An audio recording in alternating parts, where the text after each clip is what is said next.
علی بھائی آج کا پہلا انتہائی کریٹیکل سوال ہے۔ جی آج کل انٹرنیشنل میڈیا پر ترکی کی کورٹ کا ایک ڈیسیژن خوب زیر بحث ہے، جس کے مطابق استنبول میں قائم مشہور میوزیم آیا صوفیہ کو پھر سے مسجد میں تبدیل کرنے کا حکم دیا گیا ہے۔ ترکی کے موجودہ پریزیڈنٹ طیب اردگان نے بھی اس عدالتی حکم پر عمل درآمد کا عندیہ دیا ہے۔ چنانچہ یونیسکو کی جانب سے اس اقدام کی مذمت کی گئی ہے،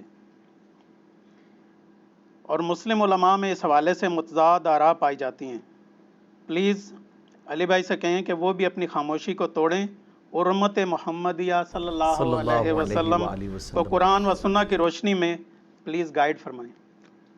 دیکھیں جی، اس طرح کے جو سینسٹیو ٹاپکس ہوتے ہیں نا جی، اس میں اگر جذباتی ڈاکٹرن کو دیکھا جائے تو بات کرنا بہت آسان ہوتی ہے، اور اگر علمی ڈاکٹرن کے اوپر بات کی جائے تو عموماً عوام الناس کو وہ بات بری لگتی ہے، کیونکہ ہمارا مزاج ہی علمی نہیں ہے، جذباتی ہے۔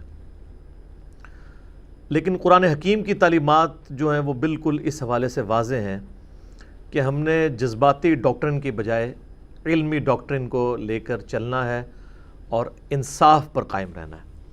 اس حوالے سے سورۃ المائدہ کی آیت نمبر ہے 8۔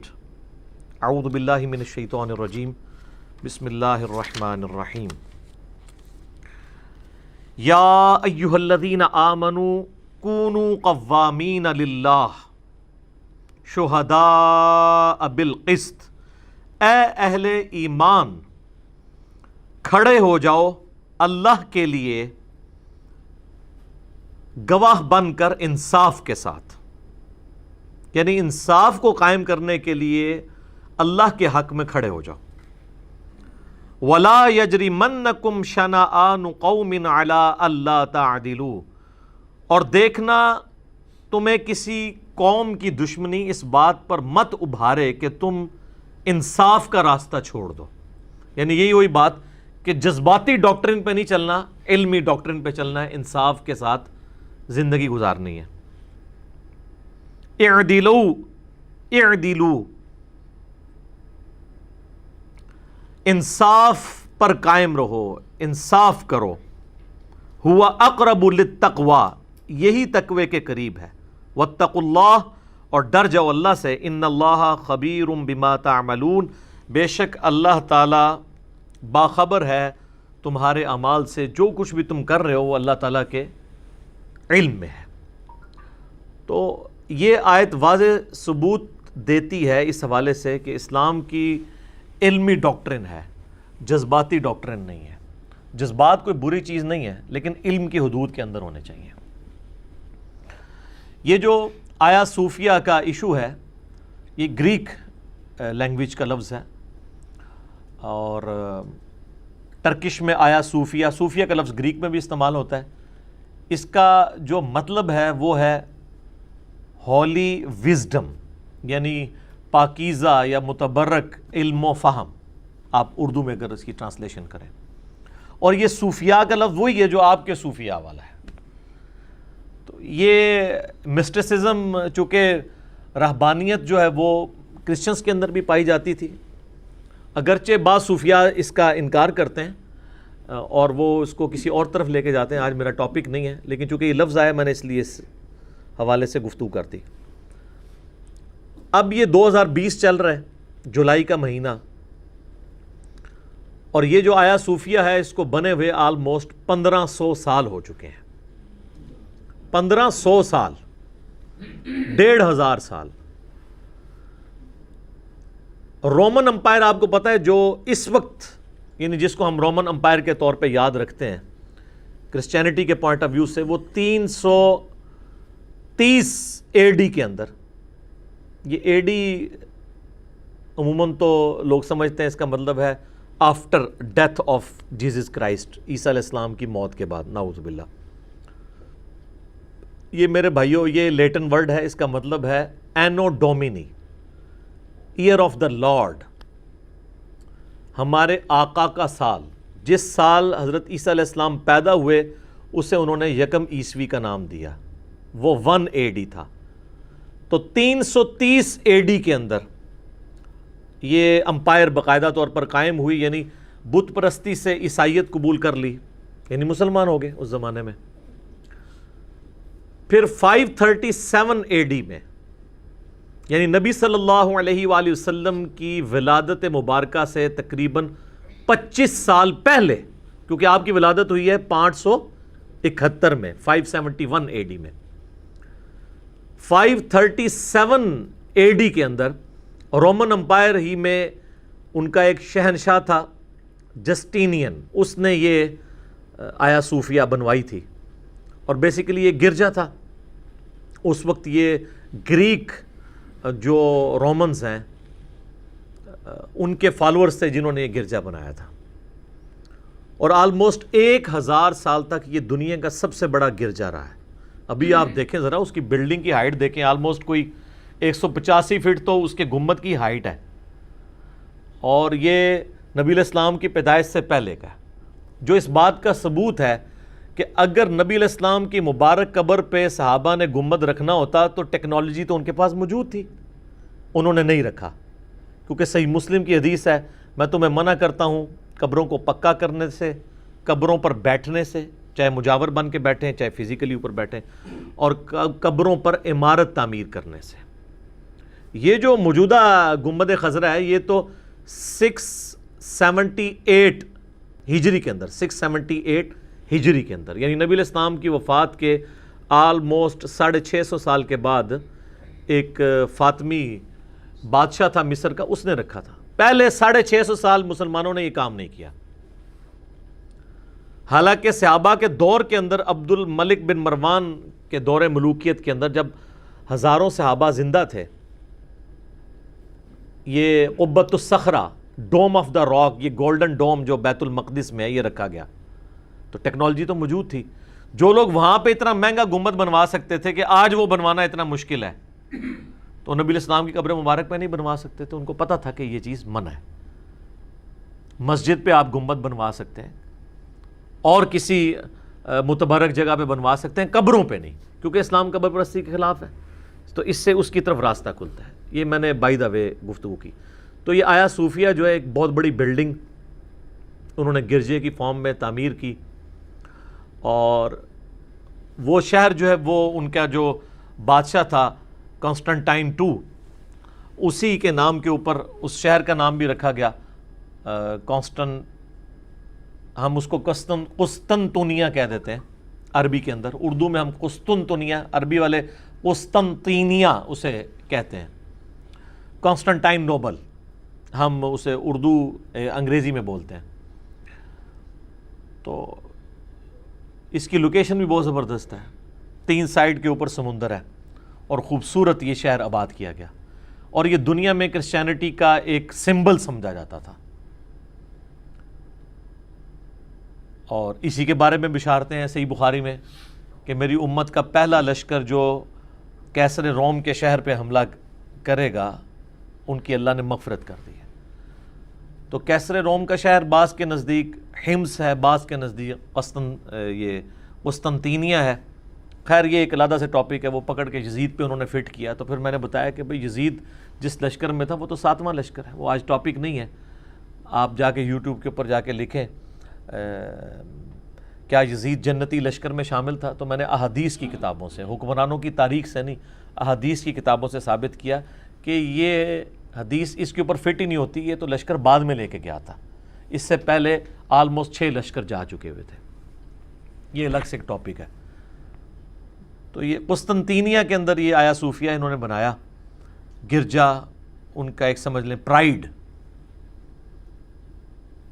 اور میں نے بتایا 1000 سال تک اس سے بڑا گرجا کوئی تعمیر نہیں ہوا۔ آج بھی دیکھیں تو انسان کی عقل دنگ رہ جاتی ہے کہ اس زمانے کے انجینئرز نے کتنی محنت کر کے اس کو ڈیزائن کیا ہوگا۔ تو بہرحال یہ چلتا رہا۔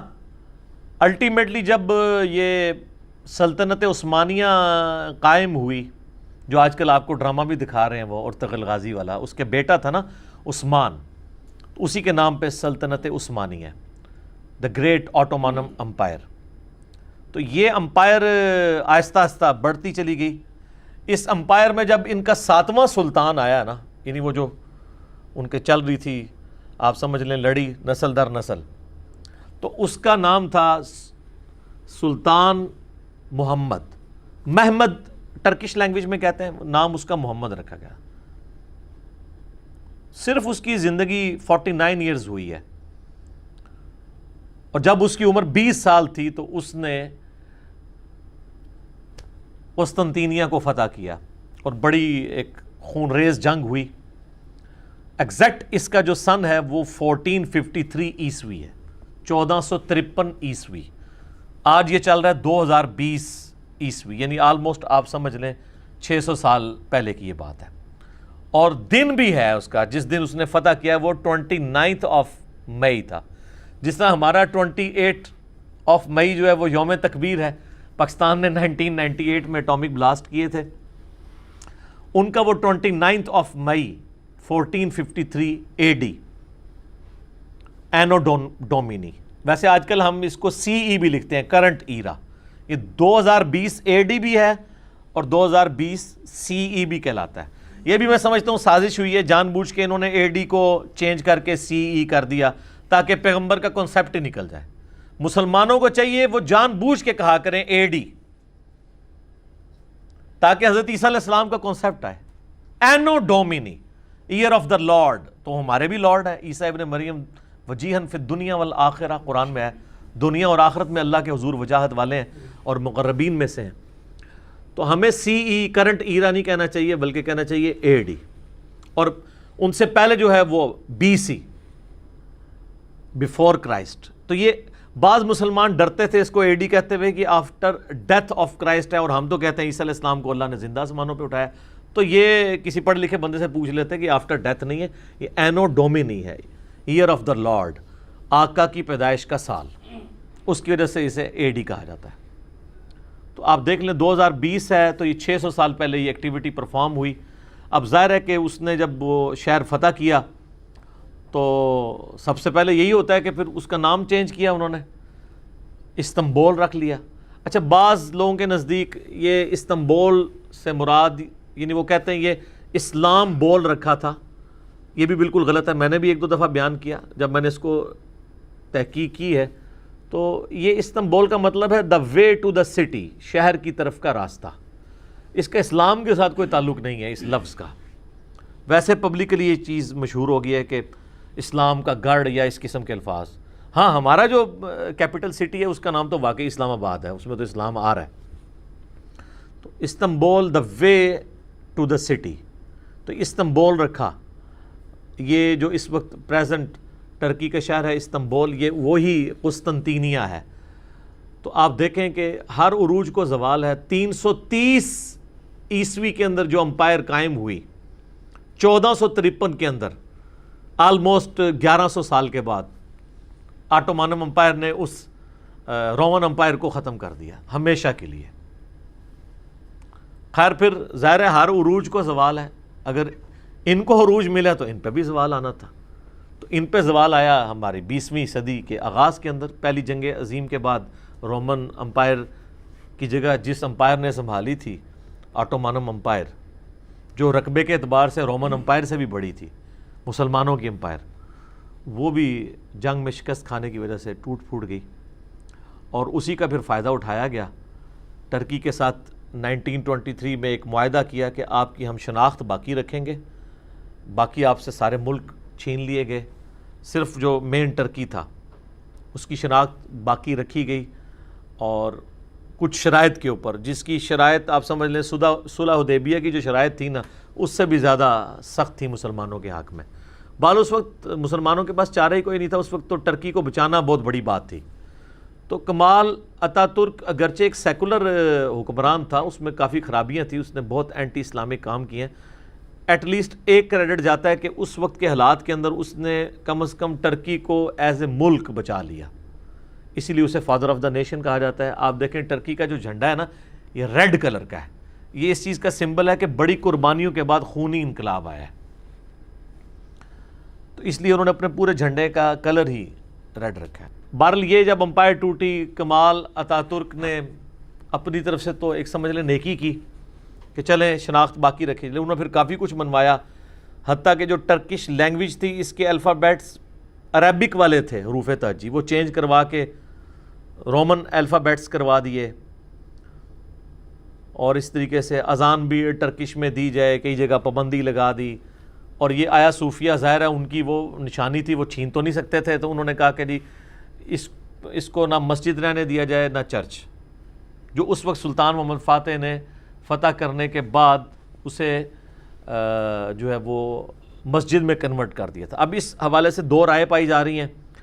ایک رائے تو یہ ہے، جو میں نے پریزیڈنٹ اردگان کی بھی تقریر سنی ہے، تو یقیناً وہ ٹھیک ہی کہہ رہے ہوں گے کہ جو انہوں نے کورٹ سے کیس ون کیا ہے وہ اس بنیاد پہ کیا ہے کہ سلطان محمد فاتح نے اپنے پرسنل جو اس کا خزانہ تھا اس سے اس چرچ کو خرید کے مسلمانوں کے لیے مسجد کے طور پہ وقف کیا تھا. اگر واقعی ایسا ہے اور اسی بنیاد کے اوپر فیصلہ دیا گیا تو پھر اس پہ کسی کو تکلیف نہیں ہونی چاہیے،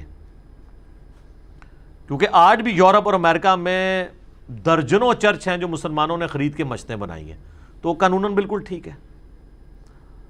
اور آپ مزے کی بات دیکھیں، یہ آلموسٹ 500 سال تک مسجد رہی ہے، اس وقت کسی کو کوئی تکلیف نہیں ہوئی.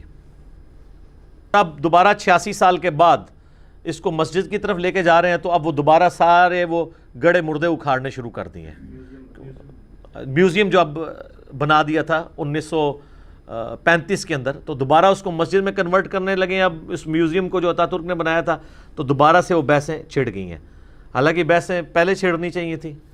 بہرحال ہم کوئی فنیٹک نہیں ہیں.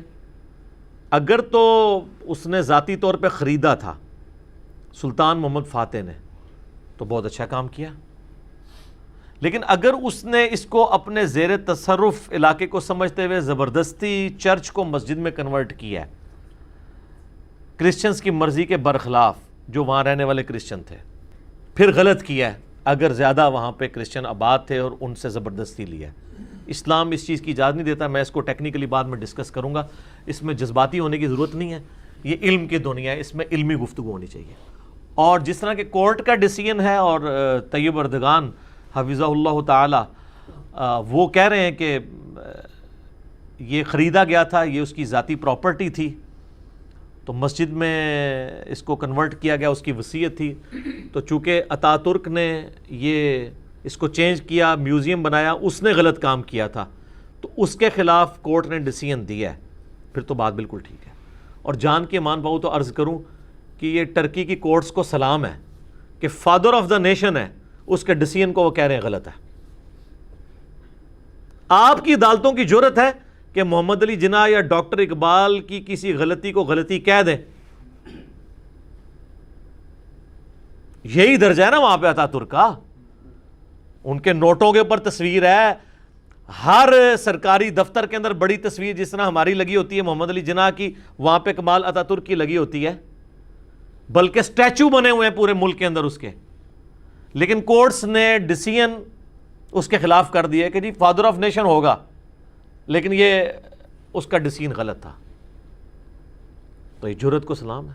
یہاں تو سٹنگ پرائم منسٹر کے خلاف ڈیسیژن دینا کورٹس کے لیے مشکل ہو جاتا ہے. ہاں جب کسی ایک ان کے اپنے مفادات وابستہ ہوں وہ علیحدہ بات ہے، اللہ ماشاء اللہ میں ساری کورٹس کی نہیں بات کرتا، تو انہیں عدالت کا نوٹس ہی نہ آ جائے ہمارے اوپر. تو اسی طریقے سے کسی سٹنگ جو ہے وہ ادارے کے سربراہ کے اوپر کرنا آلموسٹ امپاسبل ہے. تو اس اعتبار سے وہاں کی عدالتیں آزاد ہیں. اس سے سبق یہاں کے لوگوں کو بھی سیکھنا چاہیے کہ انہوں نے لحاظ نہیں کیا. اگر فادر آف دا نیشن کے خلاف ڈیسیژن ہو گیا پھر تو باقی تو کسی ادارے کا سربراہ تو کوئی شاہی نہیں بچتا اس کے مقابلے پہ. تو یہ ڈیسیژن انہوں نے جو کیا، اس کے بعد پھر طیب اردگان نے کہا کہ جی اب میں اس ڈیسیژن کو ایگزیکیوٹ کروں گا. انہوں نے 24 جولائی والا جمعہ بھی وہاں آپ کو پتہ ہے پڑھایا ہے، بلکہ وہ خود انہوں نے تلاوت بھی کی وہاں پہ اور آیا صوفیہ کے اندر. اور لوگ ایک دو دن پہلے ہی آگے وہاں انہوں نے صفیں بچھا لی تھیں. ظاہر ہے وہ ایک اعزاز سمجھ رہے تھے کہ جی ہم یہاں پہ نماز ادا کریں گے. تو اب مجھے ویسے سمجھ نہیں آ رہی ہے کہ طیب اردگان نے ساتھ یہ بھی اعلان کیا ہے کہ جی ہم جو ٹورسٹ کا سلسلہ ہے وہ نہیں روکیں گے، کیونکہ آپ کو پتہ ہے کہ ٹرکی میں ہر سال آیا صوفیہ کو دیکھنے کے لیے 30 لاکھ ٹورسٹ آتے ہیں. 30 لاکھ ٹورسٹ آتے ہیں. ٹرکی کی جو ٹورزم سے کمائی ہے نا اس کا 25% آیا صوفیہ کی وجہ سے. تو ظاہر یہ کمائی تو وہ ضائع نہیں کر سکتے نا. تو اس لیے اس نے اناؤنسمنٹ کیا ہے کہ غیر مسلموں کو بھی آنے کی اجازت ہے. ظاہر گرجا تو تھا نا, اور وہ انہوں نے وہ جو میوزیم بنا ہوا تھا اس کے میں وہ کہہ رہے ہیں جو تصویریں لگی ہوئی ہیں جیزس کرائسٹ کی یا باقی وہ اسی طریقے سے رہیں گی. مسلمانوں نے بھی اپنے وہاں پہ یعنی اللہ, محمد صلی اللہ علیہ وآلہ وسلم, ابو بکر, عمر, عثمان, علی, حسن, حسین, یہ 6 انہوں نے نا 8 نام, وہ 8 کونے بن رہے تھے نا, تو 8 کونوں پہ انہوں نے 8 نام لکھ کے لگا دیے ہیں. یعنی اللہ, محمد اور 4 خلفاء کے نام 6 اور 2 سیدنا حسن اور حسین علیہم السلام اجمعین, ان کے نام لکھ کے لگائے ہیں. اور کسی کا نام نہیں لکھ کے لگایا انہوں نے, بس اشارتاً ہی بات کر دیتے ہیں. ٹھیک ہے, تو آپ دیکھ لیں پہلے کی سنیت یہ تھی کہ انہوں نے 4 خلفاء کے بعد نام لگایا تو سیدنا حسن و حسین کا, اور کسی کا نام نہیں لگایا انہوں نے. تو انہوں نے بھی اپنا حصہ یعنی ڈالا ہوا ہے.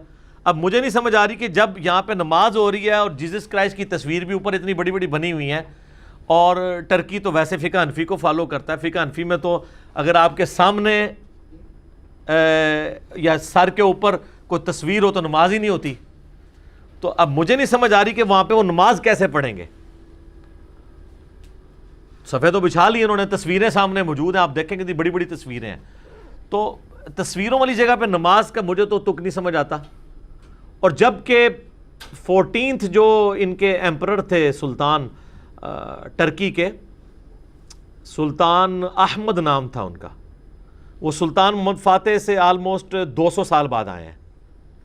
انہوں نے نا آیا صوفیہ کے بالکل قریب ایک مسجد بنوا دی ہے بلیو ماسک کے نام سے. اکثر لوگ اس کو آیا صوفیہ سمجھ رہے ہوتے ہیں, وہ آیا صوفیہ سے بھی بڑی ہے اور بہت خوبصورت ہے, لیٹسٹ ٹیکنالوجی اس کے مقابلے پہ بنوائی ہے. تو مسجد بنوانا ہی اس چیز کی طرف اندیا تھا کہ مسجد جب بن گئی ہے تو آیا صوفیہ کے اندر نماز کی پھر ضرورت, اب چپے چپے پہ تو مسجدیں نہیں بنانی ہے. جس طرح آپ بیت المقدس میں دیکھ لیں کہ سیدنا عمر فاروق رضی اللہ تعالیٰ عنہ نے جب بیت المقدس فتح کیا ہے, اگرچہ وہ ایک ٹریٹی کے اگینسٹ ہوا تھا, بہرحال سیدنا عمر نے جہاں پہ کرسچنز یا یہودی عبادت کرتے تھے وہاں پہ نماز نہیں پڑھی, کیونکہ ان کو خدشہ تھا کہ مسلمان ان سے یہ عبادت گاہ ان کی چھین لیں گے. اس سے ہٹ کے نماز پڑھی, اور پھر بعد میں مسجد اقصیٰ وہاں پہ بنائی گئی. مسجد اقصیٰ جو ہے وہ اس کے بالکل سامنے 1-1.5 کلومیٹر آلموسٹ بنتی ہے. جس طرح یہاں پہ بھی آیا صوفیہ کے بالکل قریب بلیو ماسک ہے, تو ڈوم آف دا راک جو قبۃ الصخرہ ہے جہاں سے نبی علیہ السلام معراج پہ تشریف لے گئے تھے, اس چٹان کے اوپر وہ گولڈن ڈوم ہے. تو وہ بعض لوگ اسے بیت المقدس سمجھ رہے ہوتے ہیں, وہ ڈوم آف دا راک ہے, اس کے سامنے جو ہے مسجد اقصیٰ ہے. اسی طریقے سے یہاں پہ بھی آیا صوفیہ کے سامنے بلیو ماسک ہے. تو جب وہاں پہ نماز ہو رہی ہے تو چپے چپے پہ تو مسجدیں اتنی بڑی بڑی بنانے کی ضرورت نہیں تھی. بہرحال خیر یہ میں اپنا اوپینین دے رہا ہوں, اور اگر انہیں وقف کی بھی ہے پھر تو بلیو ماسک بھی بنانے کی ضرورت نہیں تھی. آیا صوفیہ موجود تھی, اسی کو نماز کے طور پہ وہ چلاتے رہتے ہیں. تو اب مسجد تو انہوں نے اس وقت بھی بنائی ہے, لیکن حیران کن بات ہے کہ اس کے اوپر جو پینٹنگز ہوئی ہوئی تھی نا وہ انہوں نے ختم نہیں کی تھی, اس کے آگے نا پلاسٹر لگا دیا ہوا تھا. اس طرح کی لیئرز لگائی ہیں کہ وہ دوبارہ پھر جب کمال اتا ترک نے اس کو ریموو کیا ہے تو واپس وہ پینٹنگز واپس آ گئی ہیں. تو اس سے تو مطلب شک پڑتا ہے کہ پتہ نہیں کیا صورتحال تھی اس وقت. اب ماضی میں جا کے تو ہم نہیں معاملات کو دیکھ سکتے کہ وہ اگر اتنے ہی کانفیڈنٹ تھے تو اس کو مکمل طور پہ ختم کر کے مسجد میں کنورٹ کرتے, اور اگر انہیں زبردستی کیا ہوا تھا تو وہ شاید چاہ رہے ہوں کہ ٹھیک ہے ہم دونوں آئیڈینٹیز ان کی بھی نہ, ہم آثار قدیمہ بھی چلتے رہیں اور مسجد بھی چلتی رہے. اب یہ اللہ بہتر جانتا ہے کیا معاملات تھے. بہرحال اب یہ 24 جولائی کا جمعہ 2020 کا وہاں پہ ہوا ہے تو پوری دنیا میں آگ لگی ہوئی ہے, اور افسوس کی بات ہے کہ وہ لوگ جو ان ٹاپکس کے اوپر اس کو کنڈیم کر رہے ہیں ان کی اگر کوئی علمی بنیاد ہوتی نا تو ہم اس کو ضرور ایکسیپٹ کرتے ہیں. ان سیکولرز کی ان کی حص اس وقت نہیں جاگی جب کہ بابری مسجد کو شہید کیا گیا, ان کی حص اس وقت نہیں جاگی جب ہزاروں اسپین کی مسجدیں گرجوں میں کنورٹ کی گئی ہیں یا ان کو ختم کیا گیا. اب اس کے اوپر آ کے نا ان کی حس جاگ گئی ہے، اور یونیسکو کی طرف سے بھی بیان آ گیا ہے، اسی طریقے سے ویٹیکن سٹی کی طرف سے بھی بیان آیا ہے، اور رشیا میں بھی جو ان کا کرسچنز کا معاملات چل رہے ہیں وہاں سے ان کے ہیڈ کی طرف سے بھی بیان آ گیا کہ جی یہ ہمارے جذبات کو ٹھیس پہنچی ہے اس کی وجہ سے۔ تو یہ سارے بیانات آنا شروع ہو گئے ہیں۔ اس کے جواب میں طیب اردگان کا ایک ہی سٹانس ہے، اس نے کہا کہ یہ ہمارا ملک ہے، ہماری مرضی، ہم جو مرضی کریں، آپ کو کوئی اس پہ رائٹ نہیں ہے۔ لیکن یہ اتنا آسان معاملہ نہیں ہے، کیونکہ اسے عالمی آثار قدیمہ میں ڈکلیئر کیا گیا ہے آیا صوفیہ کو، لہٰذا یہ ٹرکی کے لیے یہ ڈیسیژن کرنا، اور ابھی تو مجھے یہ بھی پتہ چلا ہے کہ ان کی کسی ہائر کورٹ کے اندر اس ٹاپک پہ بھی کیس چل رہا ہے کہ چونکہ یہ یونیسکو کے انڈر آیا ہوا ہے لہٰذا پریزیڈنٹ یا چھوٹی عدالت اس کو دوبارہ سے مسجد نہیں بنوا سکتی۔ تو کل کو وہ ڈیسیژن آ گیا اور یہ ریورس ہو گیا، پھر کیا کریں گے؟ پھر خون خرابہ شروع ہو جائے گا۔ تو میرا خیال ہے اگر وہ کیس چل رہا تھا تو اس کیس کو کنکلوڈ ہونے کا بھی انتظار کرنا چاہیے تھا، یہ نہ ہو کل سپریم کورٹ کی طرف سے ڈیسیژن آ گیا کہ یہ آپ نے جو ایکٹیویٹی کی ہے یہ جلدی میں پرفارم کی ہے، کیونکہ یہ ابھی تو چھوٹی عدالت کی طرف سے آیا نا، لیکن اس کو ایگزیکیوٹ اتنی جلدی کیا وہ فوراً اس کو مذہبی امور کے حوالے بھی کر دیا انہوں نے۔ اور خود بھی طیب اردگان صاحب، ان کے تو اخلاص میں شک نہیں ہے ہمیں، ظاہر ہے کہ انہوں نے تو اپنی ایک مسلمانی شو کی ہے اس حوالے سے، لیکن اس کو پولیٹیکلی بھی دیکھنے کی ضرورت ہے۔ ویسے بھی ابھی 3 سال باقی ہیں، آپ کو پتہ ہے 24 جولائی کو ہی معاہدہ ہوا تھا 1923 کے اندر، یہ جان بوجھ کے انہوں نے ڈیٹ بھی 24 جولائی کی رکھی ہے، جو جمعہ پڑھایا نا وہ ربو ہی 24 جولائی کو جمعہ آ گیا۔ تو 24 جولائی 2023 کو یہ 100 سالہ معاہدہ جو ہوا تھا نا، جو ٹرکی کے اوپر پابندیاں لگائی گئی تھی، وہ انشاءاللہ تعالی ختم ہوگا تو اکنومیکلی ٹرکی کو کئی فائدے ہوں گے۔ تو ابھی 3 سال پڑے ہیں، 3 سال میں یہ کچھ بھی گیم کو تل پٹ کر سکتے ہیں، اس لیے اگریسو ہونے کی بجائے علمی طریقے سے معاملات کو لے کے چلنے کی ضرورت ہے، اور کوئی بھی اس طرح کا افینسو اقدام نہیں ہونا چاہیے کہ جس کی وجہ سے بعد میں نقصان ہو یا آپ کو کوئی اور چیزیں بھگتنی پڑ جائیں۔ ہر اینگل سے ان چیزوں کو دیکھنے کی ضرورت ہے۔ باقی علماء جو مختلف قسم کی آراء اپنے سامنے رکھ رہے ہیں تو وہ ہر بندے کی سوچ کا زاویہ ڈیفرنٹ ہے۔ اگر آپ کتاب و سنت کی روشنی میں دیکھیں تو ایک بنیادی بات آپ سمجھ لیں کہ اسلام میں قطعاً اس چیز کی اجازت نہیں ہے کہ اگر آپ کسی غیر مسلم ملک پہ قبضہ کر لیتے ہیں جنگ کے ذریعے تو آپ وہاں کے گرجوں کو یا عبادت گاہوں کو توڑ کے مسجدوں میں کنورٹ کر دیں۔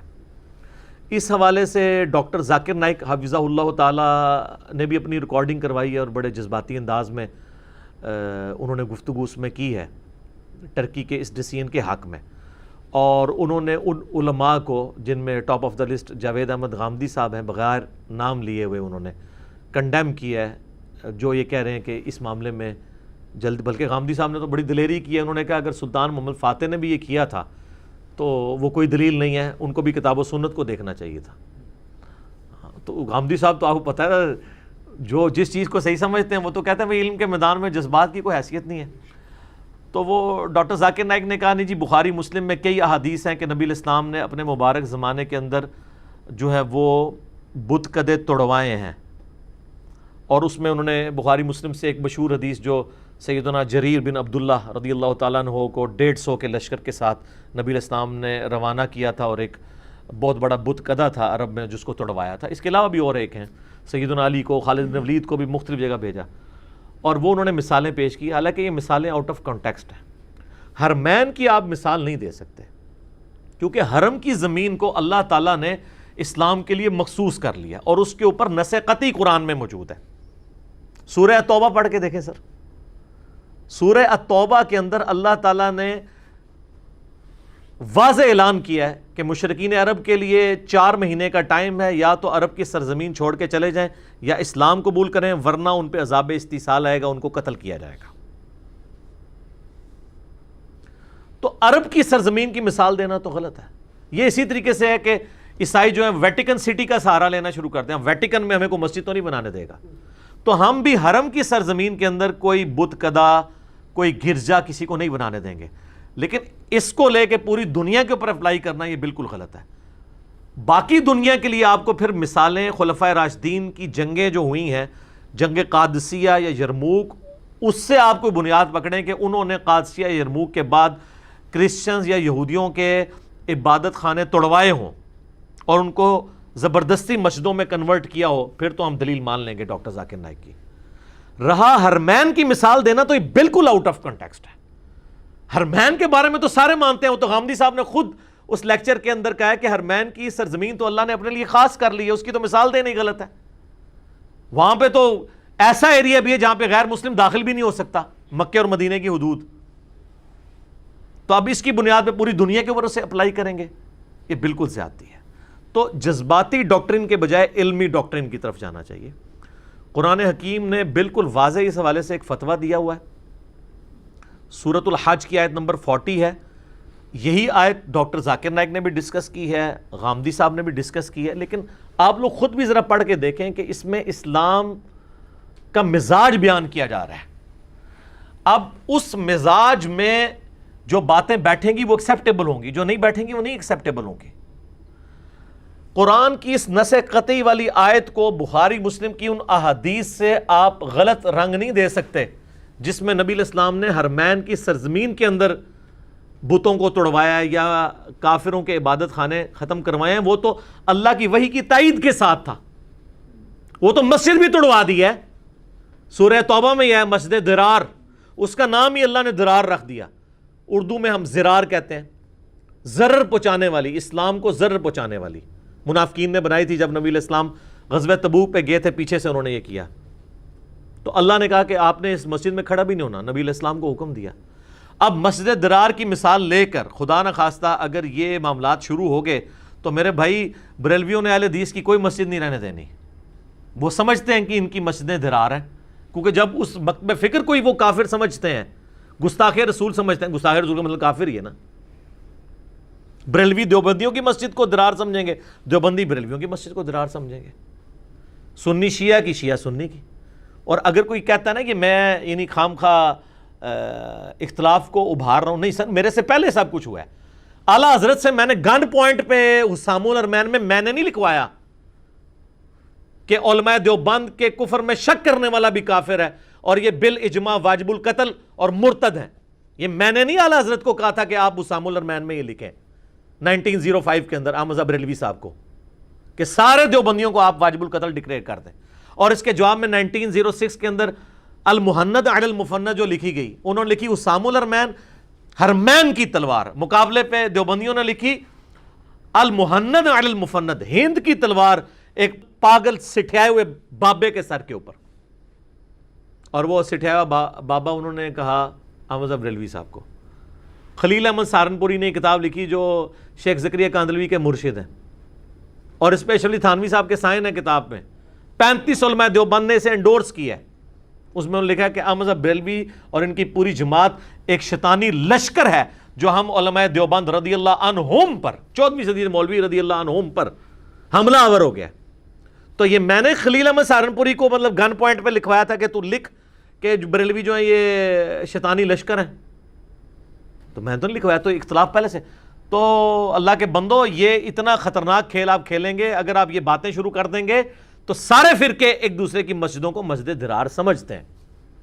ایون یہ آپ کے پڑوسی ملک میں جب تبلیغی جماعت 2 ٹکڑے ہوئی ہے، نظام دین دہلی والا مرکز اور یہاں رائے ونڈ مرکز یہ علیحدہ ہوئے ہیں، تو آپ ذرا ان لوگوں کی تقریریں ویڈیوز رکھی ہوئی ہیں، مسجد درار والی آیات پڑھ پڑھ کے وہ لگا رہے ہیں اس کے اوپر۔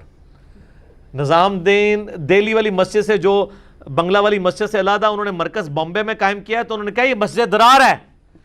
دیوبندی فرقے میں 2 مسجدیں بنی ہیں تو ایک دوسرے کو درار کہہ رہا ہے۔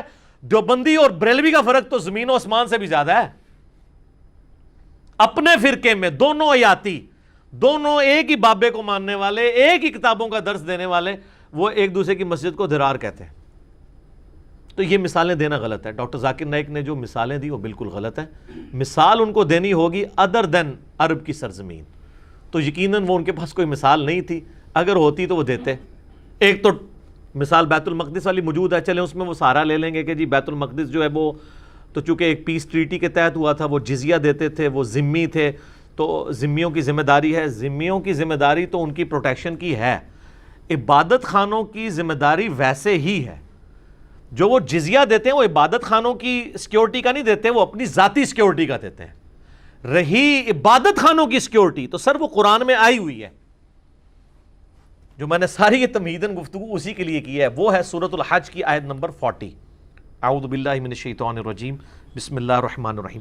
یہ کانٹیکسٹ چل رہا ہے کہ مسلمانوں کو کافروں کے خلاف قتال کی اجازت دی گئی، کیونکہ کافروں نے مسلمانوں کو مکے سے مدینہ ہجرت پہ مجبور کیا، ان پہ ظلم ڈھائے تھے۔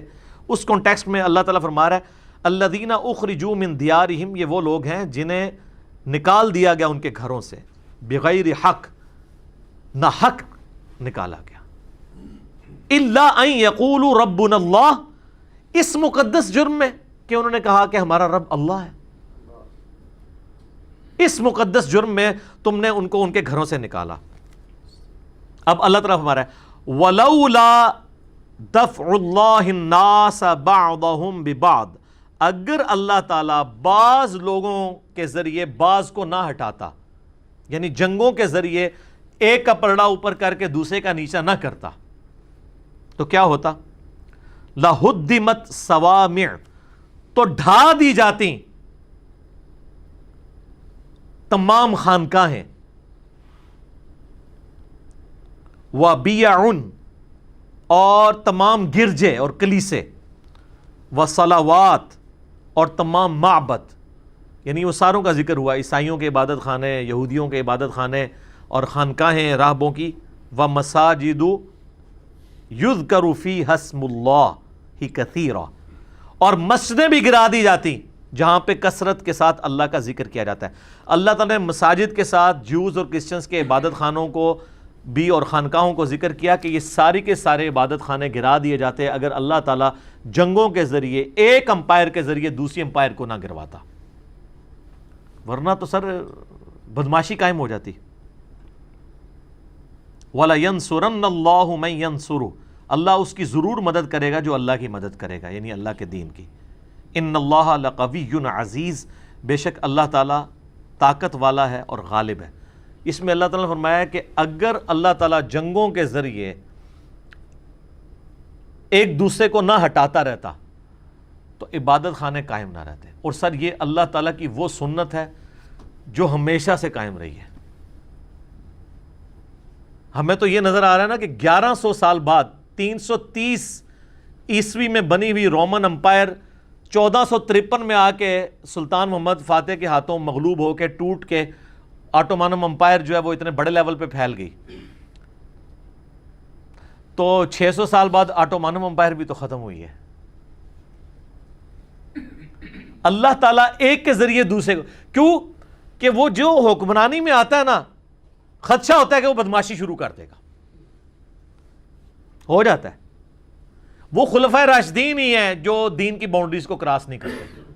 ان کے بعد بنو امیہ اور بنو عباس، انہوں نے اپنے علاقوں کے اندر تو ظلم کا بازار گرم کیا ہوا تھا، وہ کیسے یہ دعویٰ کر سکتے تھے کہ ہم جو ہیں وہ باقی ملکوں پہ قبضہ کر کے اسلام کا نظام قائم کریں گے جو انہوں نے اپنے لوگوں کے اوپر ظلم کیا ہوا تھا۔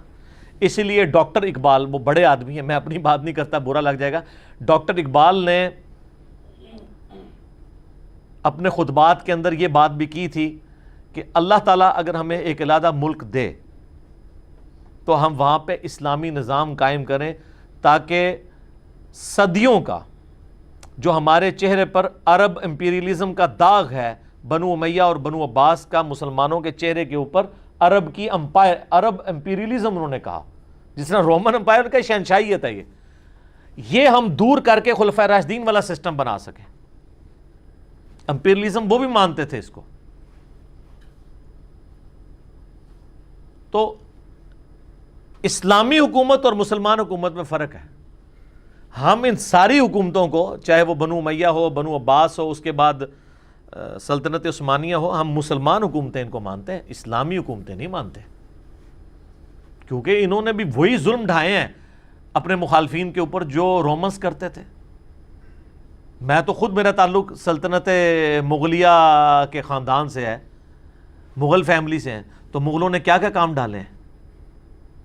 اورنگزیب عالمگیر سب سے ایک نمائندہ مثال پیش کی جاتی ہے، کہتے ہیں جی وہ ٹوپیاں بنا بنا کے گزر بسر کرتا تھا، کبھی نماز نہیں اس نے چھوڑی، تو میں کہنا انہیں بھرا بھی کوئی نہیں چھڑیا، کوئی بھائی بھی نہیں زندہ چھوڑا, باپ کو بھی جیل میں ڈلوا دیا صرف اپنی حکمرانی قائم کرنے کے لیے, اور فتاوی عالمگیریہ لکھوا دیا تاکہ حنفی قیامت تک اس کی تعریف کرتے رہیں کہ 1400 علماء کی روزی روٹی لگا کے تو فتاوی عالمگیری لکھوا دیا, اور نام انہوں نے اب اس کے نام پہ اسی لیے رکھا گیا فتاوی عالمگیریہ, وہ حکمران کے نام پہ نا.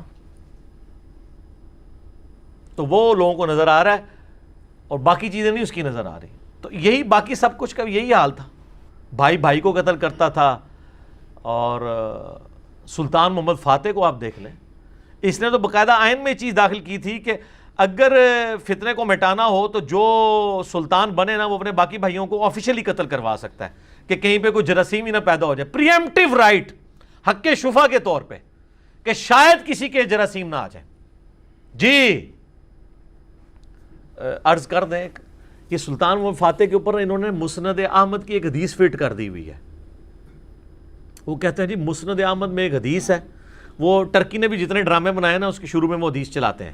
حدیث ہے سر مسند احمد کے اندر 19165 19165, جو پی ڈی ایف آپ کے پاس اویلیبل ہے نا مسند احمد کا, جو ہماری ویب سائٹ کے اوپر رکھا ہے, اس میں یہ نمبر ہے 19165 کہ جی نبی علیہ السلام فرمایا ان قریب تم قسطنطینیہ فتح کر لو گے اور کیا ہی خوب امیر ہوگا مسلمانوں کا وہ, اور کیا خوب لشکر ہوگا وہ. تو کہتے ہیں اس میں سلطان محمد فاتح المتوفا 886 ہجری بمطابق 1481 عیسوی کا ذکر ہے. ان کی ڈیتھ ہوئی ہے 1481 میں, اور ہجری اعتبار سے تھا وہ 886 ہجری. تو سر اس حدیث کے اوپر آپ اپنے حنفی عالم شعیب ارناؤت رحمہ اللہ تعالی, جنہوں نے مسند احمد کی تحکیم کی ہے, ان کا حکم دیکھ لیں. انہوں نے کہا یہ پکی ضعیف روایت ہے, اور اس کے اندر عبداللہ بن بشر وہ ضعیف راوی ہے. ضعیف نہیں بلکہ وہ کہتے ہیں مجہول ہے, ان نون, اتا پتہ ہی اس کا معلوم نہیں ہے. ضعیف نہیں, مجہول ان نون راوی ہے, لاپتہ آدمی کی روایت ہے. یہ ہو سکتا ہے وہ پیچھے سے ان کا رشتہ دار ہو جس نے روایت گھڑی ہو. ٹھیک ہے, اس قسم کی کئی روایتیں ہیں. تو لہٰذا یہ سلطان محمد فاتح والی جو حدیث ڈراموں میں بھی چلائی جا رہی ہے اور اس کی بنیاد پہ یہاں پہ حنفی علماء نے ڈرامہ لگایا ہوا ہے, وہ بالکل وہ روایتی سندن کمزور ہے, وہ ثابت ہی نہیں ہے. تو لہٰذا اس کو آپ پیش نہیں کر سکتے, ورنہ تو یہ ساری چیزوں کو آپ جسٹیفائی کریں گے اس کے ذریعے, اور اس کی بنیاد کے اوپر وہ حنفیت کو جسٹیفائی کر رہے ہوتے ہیں. جس طرح وہ ارطغرل الغازی کے ڈرامے کے ساتھ وہ یہ بتانا چاہ رہے ہوتے ہیں کہ جی یہ حنفیت کے صحیح ہونے کا ثبوت ہے, تو یہ بتانا چاہ رہے ہوتے ہیں. یہ کتاب و سنت کی بنیاد پہ آپ نے دیکھنا ہے. باقی فتوحات تو چنگیز خان نے بھی کی ہیں. سلطان صلاح الدین ایوبی شافعی تھے جنہوں نے 90 سال کے بعد دوبارہ بیت المقدس حاصل کیا تھا. تو شافعی حنفی اختلاف کیا ہیں, اس کی مثال ایک دیکھ لیں. امام شافعی کے نزدیک تو جو فاتحہ نہیں پڑھتا اس کی نماز نہیں ہوتی, اور حنفیوں کے نزدیک جو امام کے پیچھے فاتحہ پڑھے اس کے منہ میں انگارہ رکھ لو. کہتے ہیں نہیں, دونوں اپنی جگہ ٹھیک ہے, دونوں جگہ ٹھیک ہے. تو جڑا نہیں پڑھتا وہ اس دے منہ بھی انگارہ رکھنا چاہیے تھا نا پھر, یعنی حنفیوں دے منہ بھی کہانیاں بنی ہوئی ہیں. اتنے سخت اختلافات, اور یعنی میں اماموں کو نعوذ باللہ برا نہیں کہہ رہا ہوں, ان کے نام پہ جنہوں نے یہ فرقہ واریت پھیلائی ہے. جیسے حضرت عیسیٰ علیہ السلام کے نام کے اوپر کرسچینٹی کے ماننے والوں نے غلط کیا, عیسیٰ ابن مریم کا کوئی قصور نہیں ہے. تو اس طرح کے معاملات کو دیکھنے کی ضرورت ہے کہ علمی دلائل کے ساتھ چیزوں کو دیکھنا چاہیے, جذبات کے ساتھ نہیں دیکھنا چاہیے, ورنہ میرے بھائیوں نقصان ہو جائے گا. تو میں نے کوشش کی ہے کہ آپ کو ایک اوورآل ایک اس اعتبار سے ویژن دے دوں کہ میوزیم بنانے کا فیصلہ 100% غلط تھا اتا ترک کا. 600 سال سے مسجد چل رہی تھی, اگر 500 سال سے تو اس کو اس طریقے سے چلنا چاہیے تھا.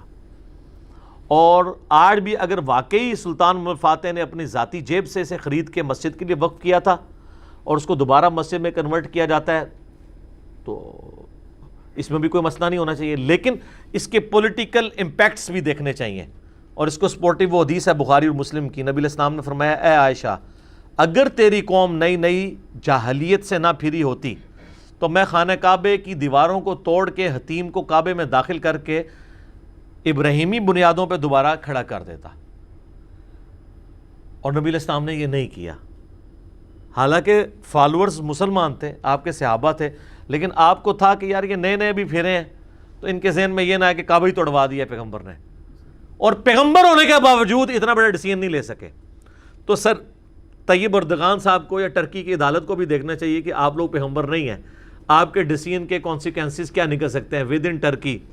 اس کو پنجابی میں ہم کہتے ہیں نا، ٹھنڈی کر کے کھانی چاہیے۔ 3 سال پڑے ہوئے ہیں، 3 سال میں کچھ بھی کر سکتے ہیں۔ ایک دفعہ تو یہ کو انہوں نے کروانے کی کوشش کی ہے نا کافروں نے، تو طیب اردغان کی جان کو بھی خطرہ ہو سکتا ہے اس طرح کے افینسو ایکٹیویٹیز میں پڑھنے کی وجہ سے۔ 3 سال مزید صبر کر لیں، 2023 آئے تو پھر اپنے معاملات کو دیکھیں۔ لیکن پھر بھی میں یہ کہوں گا کہ علمی طریقے سے لے کے چلنا ہے، جذباتی ڈاکٹرن کے ساتھ نہیں لے کے چلنا، ورنہ پھر نقصان ہوتا ہے۔ باقی میرا تو اپنا ذاتی موقف یہی ہے کہ اگر بلیو ماسک بنی ہوئی ہے اتنی بڑی، اس کے ہوتے ہوئے یہ آیا صوفیہ کو مسجد بنانے سے کوئی بہت بڑا ایڈوانٹیج آپ نے حاصل نہیں کر دیا۔ ہاں سمبولک ضرور ہے کہ آپ نے ایک پوری دنیا کو میسیج دیا کہ ہاں جی ہم جناب دیکھ لو ساڈا ملک سے کر کے دس دیتا جائے پھر، ٹھیک ہے۔ تو اگر خدا نخواستہ اس طرح کا ریونج وہاں سے کہیں سے آ گیا کہ انہوں نے کوئی ہماری مسجد توڑ کے اسپین میں کوئی بڑا گرجا بنانے کا، جو آلریڈی انہوں نے آثار قدیمہ کے اندر ڈکلیئر کی ہوئی ہیں، اور اس طرح کی ایکٹیویٹی پرفارم کی، تو دنیا میں پھر خون خرابہ شروع ہو جائے گا۔ تو پولیٹیکل امپیکٹس بھی دیکھنا چاہیے، اور یہ بھی یاد رکھیے گا یہ ہمارے جو علماء مختلف پرانے فتوے پیش کر رہے ہوتے ہیں نا، یہ فتوے میرے بھائی اس زمانے میں ہیں جس وقت ہم دنیا میں ڈان تھے۔ آج ہم ڈان نہیں ہیں، غلام ہیں۔ تو غلام کو اپنی حیثیت دیکھنی چاہیے، اور اس وقت ان کا سٹیٹ آف مائنڈ ہی کچھ اور ہوتا تھا جب آپ حکمران تھے، پھر تو آپ چھوٹی سی بات پہ لے دے جائیں گے۔ تو اس لیے فتوے بھی اسی اعتبار سے لکھے جاتے تھے۔ فتوے کا مطلب ہی ایکسپرٹ اوپینین ہے نا، کتاب و سنت ہونا نہ ہوا۔ فتوے میں ہمیشہ 2 رائے ہو سکتی ہیں، لہٰذا اس معاملے میں بھی علماء کی 2 رائے ہو سکتی ہیں۔ جو یہ پورا اس وقت آیا صوفیہ کے حوالے سے اوپینین چل رہا ہے، میں نے بہرحال کوشش کی ہے کہ دونوں طرف کے دلائل کو کتاب و سنت کی روشنی میں دیکھوں گے کس نے کتنی بات ٹھیک کی ہے، کتنی بات غلط کی ہے، تاکہ آپ کو یہ پکچر کلیئر ہو جائے اس حوالے سے۔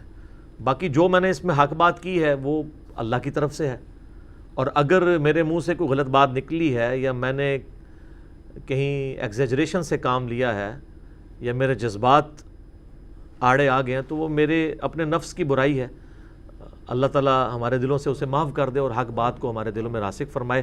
اور مسلمانوں کے لیے اب بہرحال یہ جو کچھ معاملات چل رہے ہیں، مستقبل میں مزید بہتری آئے، اس کے کوئی غلط رزلٹ اس طرح کے نہ آئیں کہ ہمیں پھر بعد میں بھگتنے پڑیں، کہ ان کی اپنی کورٹ ہی کوئی اور ڈیسیژن کر دے اور یہ معاملات اس طریقے سے چلیں۔ یہ ساری صورتحال تھی جو میں نے آپ کے سامنے رکھ دی۔ ٹھیک ہوگا جی؟